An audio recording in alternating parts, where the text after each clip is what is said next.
Prince Harry and Meghan Markle's friends in London are whispering that the former royals have been complaining they were snubbed and mistreated at Queen Elizabeth's funeral. They both whined that the family wasn't as welcoming as they should have been. Harry is now in LA rewriting the last chapter of his autobiography to include the palace intrigue around their trip to England for the funeral of his grandmother. Insiders say that Penguin Random House paid more than $15 million for his story, and they want it to contain scandalous, headline-grabbing news.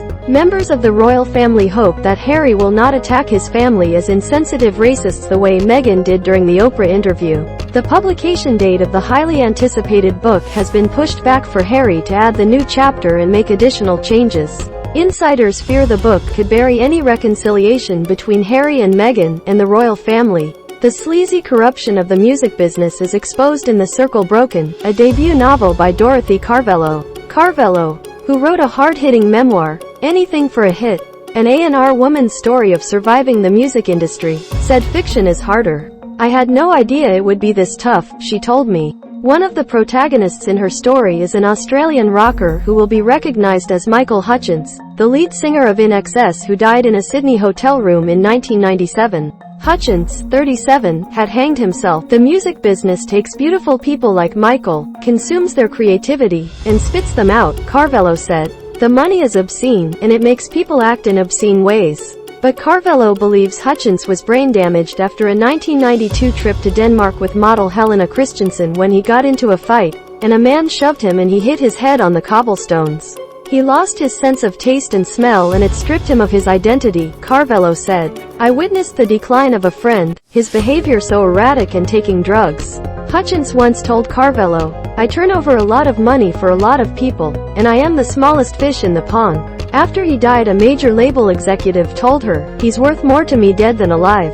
Fans only see the outer shell, the rock star prancing on stage in the spotlight, said Carvello, who is represented by Adam Cromie. They don't know what happens when the rock star gets back on the bus and must deal with an industry that is heartless and cruel and focused only on the bottom line. Steven Seagal is still a big fan of Vladimir Putin, and wished the Russian autocrat a happy birthday on Twitter. The former action hero, who was born in Michigan, has been spending more and more time in Russia and even Donbass, the Ukrainian territory illegally annexed by Russia. Seagal has been accused of sexual harassment by various Hollywood actresses, said one source. In Russia there is no such thing as sexual harassment, so he must enjoy his time there.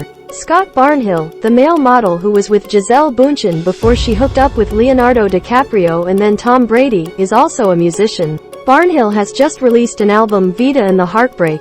Vita was the Yorkshire Terrier he shared with Gisele before they split. Barnhill is also working with Gus Van Sant on Prince of Fashion, based on a visit to Paris Fashion Week by Michael Chabon and his 13-year-old son. Art collecting heiress Libby Mughrabi had a bit of a kerfuffle at Annabelle's, London's poshest private club.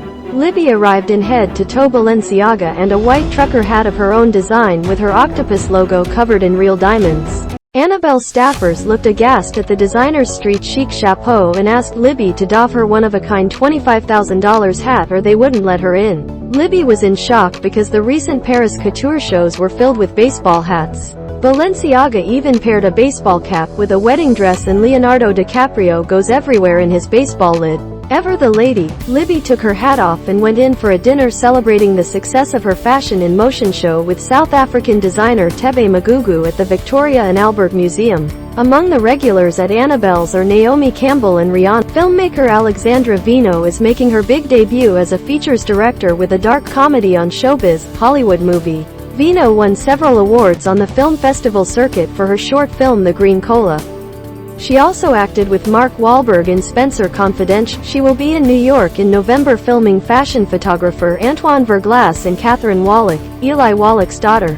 Elvis was in the building. Casa Cipriani Night of Stars honored icons like Presley, Michael Kors, Dionne Warwick and other fashionable folks. Fashion Group International hands out the honors. Strutting the red carpet this year were Iman, Mariska Hargitay, Candice Bushnell, Deepak Chopra and Huma Abedin. New York Giants star Kayvon Thibodeau and Miss New York, Heather Nunez, will host the unveiling of Charles Fazzino's artwork depicting a giant Christmas tree, a marching band, and the American flag for the 75th anniversary of Toys for Tots at Carlton Fine Arts on November 7th.